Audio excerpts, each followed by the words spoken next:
Hi, good morning, வணக்கம். இது இன்றைக்கி நம்மளுடைய ரெசிபி வெண்டைக்காய் புளிக்குழம்பு.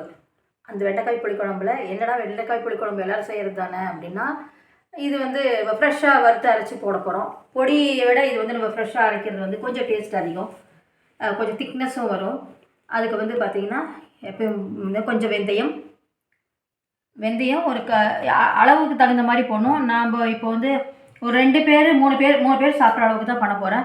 இது அரை டீஸ்பூன் வெந்தயம், அரை டீஸ்பூன் ஜீரகம், 1 டீஸ்பூன் கடலைப்பருப்பு, 1 டீஸ்பூன் உளுத்தம்பருப்பு, அப்புறமா கொஞ்சம் இது மிளகா கொஞ்சம் காரம் அதிகம் வேணும்னா 5 வச்சுக்கலாம், இல்லைன்னா 1 கம்மி பண்ணிக்கோங்க. இது சிவப்பு மிளகாய் தான். பெருங்காயம், கடுகு இதெல்லாம் தாளிக்கிறதுக்கு. அப்புறம் லாஸ்ட்டில் இதெல்லாம் வறுத்துட்டு நம்ம தேங்காயும் போட்டு கொஞ்சம் வறுத்துக்க போகிறோம். அது டேஸ்ட் அதிகம், தேங்காயும் போட்டு செஞ்சாக்க நல்லாயிருக்கும். லாஸ்ட்டில் எல்லாம் கொதித்து இறக்குற டைமில் கொஞ்சம் வெல்லம் போட்டுக்கலாம், ஆப்ஷனில் அது நம்மளுக்கு விருப்பம் இருந்தால் செஞ்சுக்கலாம். வெண்டைக்காய் புளிக்குழம்பு. அது புளியை ஒரு நெல்லிக்காய் சைஸ் அளவுக்கு ஊற வச்சுருக்கேன். இப்போ நம்ம ஃபஸ்ட்டு வெண்டைக்காயை கட் பண்ணிக்கலாம். வெண்டைக்காயை கட் பண்ணிவிட்டு ஃபஸ்ட்டு அது எல்லாருமே செய்கிற மாதிரி அது ஃபஸ்ட்டு கொஞ்சம் வதக்கி எடுத்துக்கணும். அந்த பசை இல்லாத மாதிரி கொஞ்சம் ஃபஸ்ட்டு வதக்கிடலாம். அதுக்கு இப்போது நம்ம கொஞ்சம் சின்னதாக கட் பண்ணிக்கலாம். புளிக்குழம்புக்கு எப்போவுமே அளவு கொஞ்சம் சின்னதாக தான் இருக்கணும். கொஞ்சம் கட் பண்ணிடலாம். ஃபஸ்ட்டு ஸ்டவ் ஆன் பண்ணி கொஞ்சம் ஒரே 1 டீஸ்பூன் ஆயில் விட்டுக்கலாம். இதில் வெண்டைக்காயை நல்லா போட்டு வதக்கிக்கலாம்.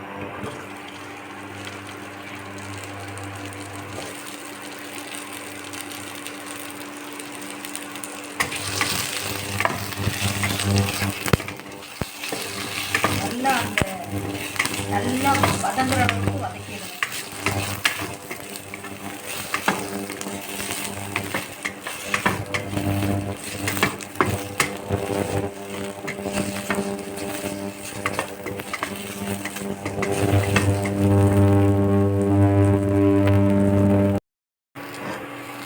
வதங்கிடுச்சு வெண்டைக்காயை ஒரு இதில் போட்டுட்டு நல்லா வதக்கிடுங்க. நம்ம இப்போ கொஞ்சமாக ஆயில் விட்டுட்டு வறுத்துக்கலாம். கொஞ்சம் ஃபஸ்ட்டு வெந்தயம் போட்டுக்கணும். கொஞ்சமாக தான் வெந்தயம் போடுறோம். ரொம்ப போட்டிங்கன்னா லைட்டாக கசக்க ஆரம்பிச்சிடும். கொஞ்சம் வெந்தயம், கொஞ்சம் ஜீரகம், உளுத்தம்பருப்பு, கடலைப்பருப்பு, மிளகாய். பெருங்காயமும் இதில் போடலாம். ஏன்னா இது வறுத்து தான் பொடிக்க போகிறோம், கட்டி பெருங்காயம். அதனால்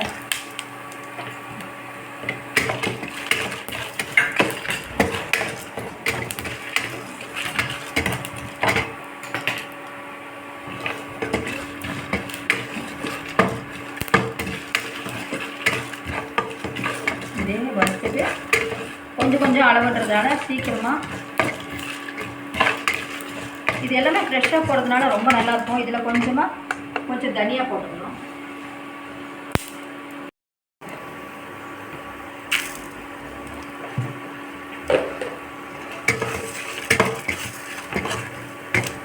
தனியாக ரொம்ப முக்கியம். நான் ஆக்சுவலாக காமிக்கும் போது மறந்துட்டேன், தனியாகவும் ஆட் பண்ணிடுவோம். இதில்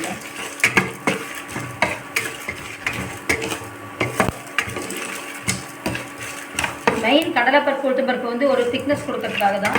இதில் மெயின் வெந்தயம், தனியா, கொஞ்சம் கம்மியாக ஜீரகம், மிளகாய், பெருங்காயம் போட்டு வறுத்தாச்சு. தூள் பெருங்காயம் இருந்தால் அப்புறமா கூட பெருங்காயமாக இருந்தாக்க நம்ம தாளிக்கும் போது கூட போட்டுக்கலாம். இது கட்டி பெருங்காயம்ன்றதுனால நான் இப்படியே போட்டேன்.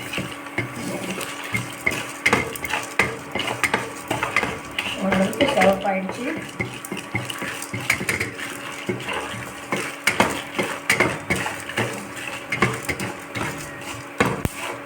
நம்ம தேங்காய்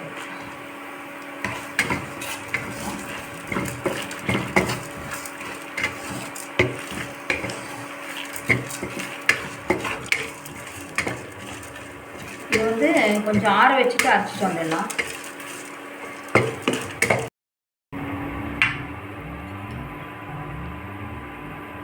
கொஞ்சம் நல்லெண்ணெய் விட்டுக்கலாம். புளிக்குழம்புன்றதுனால கொஞ்சம் நல்லெண்ணெய் விட்டுட்டு ஒரு 2 டீஸ்பூன் நல்லெண்ணெய் விட்டுக்கலாம்.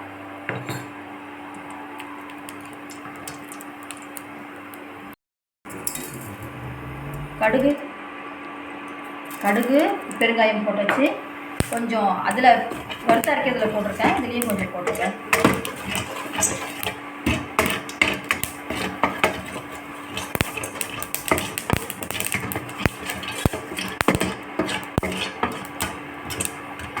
நெல் கம்மியாக வச்சுருக்கேன்.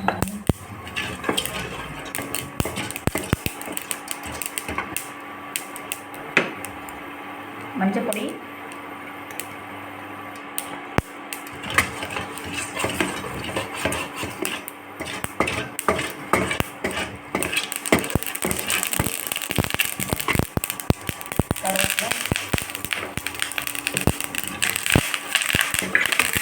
போட்டு வதக்கி போகிறீங்களா அந்த வெண்டைக்காயை இதில் போட்டுக்கலாம். இதுலேயுமே ஒரே ஒரு நிமிஷம் வதக்கிட்டு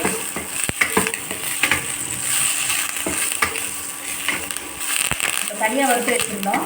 இப்போ போட்டுட்டு ஒரே ஒரு வதக்கிட்டு, ஏன்னா அது கொஞ்சம் ஆறி போய்ட்டு இல்லைங்களா, இப்போ சூடாக வச்சு கொஞ்சம் வதக்கிட்டு அப்புறம் ஈஸியாக வெந்துடும்.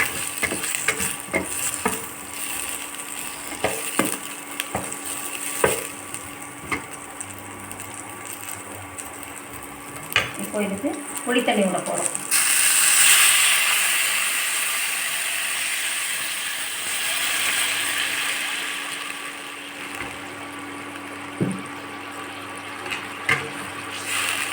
புளி தண்ணியில் ஒரே ஒரு நிமிஷம் கொதிக்கட்டும். வெண்டைக்காய் புளி தண்ணியில் ஒரு 2-3 நிமிஷம் வெந்துடும். ஏன்னா வெந்துடுச்சு. இப்போ இது நம்ம நல்லா வதக்கிட்டோம். ஃபஸ்ட் டைம் வதக்கிட்டோம், செகண்ட் டைமும் நல்லா தாளிச்சிட்டு அதுலேயும் போட்டு ஒரு வதக்கிட்டோம்.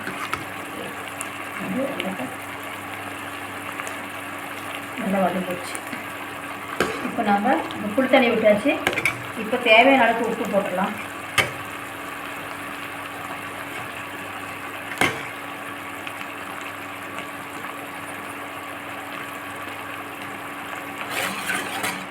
உப்பு போட்டாச்சு.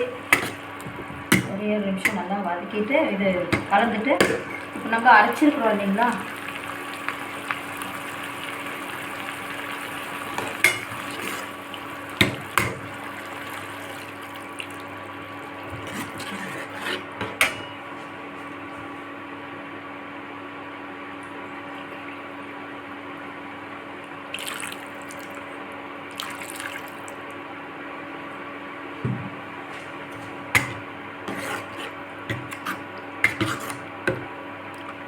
இப்போ கொஞ்சம் கொதிக்கிட்டோம். ஒரு நிமிஷம் வறுத்து அரைச்சதுனால இதில் வந்து வேகிறதுக்கு எதுவுமே கிடையாது. வெண்டைக்காய் வெந்துச்சு. நம்ம இதுக்கு இன்னும் ஒரு ருச்சி டேஸ்ட்டு கொடுக்கக்கூடிய ஒரு பொருளை வந்து நம்ம சேர்க்க போகிறோம். நம்ம வந்து இதில் வந்து கொதிக்கட்டும்.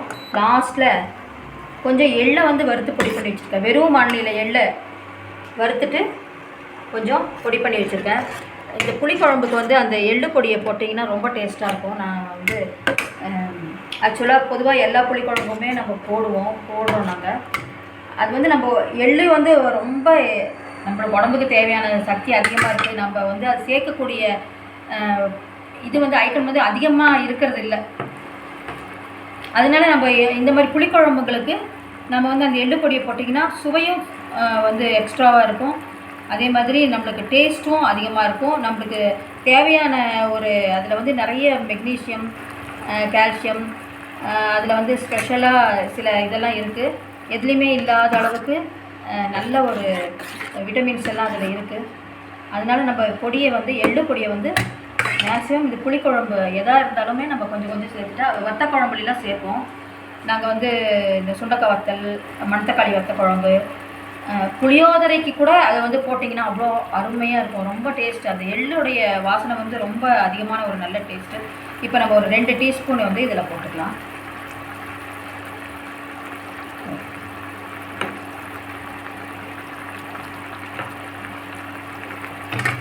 எள்ளு பொடி போட்டுட்டு அதிகமாகலாம் கொதிக்க வைக்க வேண்டியதில்லை. நம்ம இறக்கிறதுக்கு முன்னாடி தான் எள்ளு பொடி போட போகிறோம். போட்டாச்சு. இப்போது லாஸ்ட்டு இது வந்து ஆப்ஷனல். அந்த டேஸ்ட் வந்து சில பேருக்கு பிடிக்கும். வெல்லம் புளிக்குழம்புல வெல்லம் போடுறது வந்து பிடிக்கும்.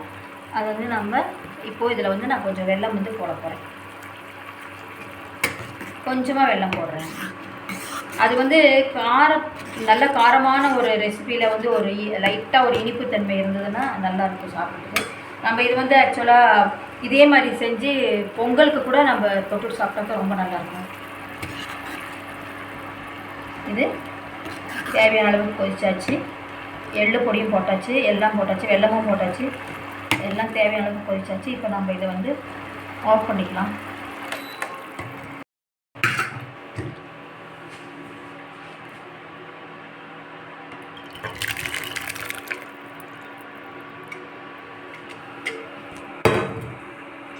வெண்டைக்காய் புளிக்குழம்பு ரெடி ஆகிடுச்சு. வறுத்து அரைச்ச வெண்டைக்காய் புளிக்குழம்பு. இது வந்து அப்படியே இது சாதத்தில் போட்டு பிசிறி சாப்பிட்டிங்கன்னா நிஜமாகவே ரொம்ப சூப்பராக இருக்கும். இதில் வந்து ஸ்பெஷலாக எள்ளு பொடி, கொஞ்சம் வெல்லம் எல்லாம் சேர்த்துருக்கோம். எல்லாமே வெந்தயம், ஜீரகம் எல்லாம் ஃப்ரெஷ்ஷாக வறுத்து அதில் பொடி பண்ணி போட்டுறதுனால ஒரு எக்ஸ்ட்ரா இன்னொரு வாசனை வந்து அதிகமான ஒரு வாசனையோடு நல்லாயிருக்கும். இதே மாதிரி நீங்களும் செஞ்சு சாப்பிட்டுட்டு லைக் பண்ணுங்கள், ஷேர் பண்ணுங்கள், கமெண்ட் பண்ணுங்கள். சப்ஸ்கிரைப் பண்ணாதவங்க சப்ஸ்கிரைப் பண்ணுங்கள். பெல் பட்டன் ப்ரெஸ் பண்ணுங்கள். அப்போ தான் நம்ம போடக்கூடிய வீடியோக்கள் எல்லாமே உங்களுக்கு நோட்டிஃபிகேஷனில் வரும். தேங்க்ஸ் ஃபார் வாட்சிங்.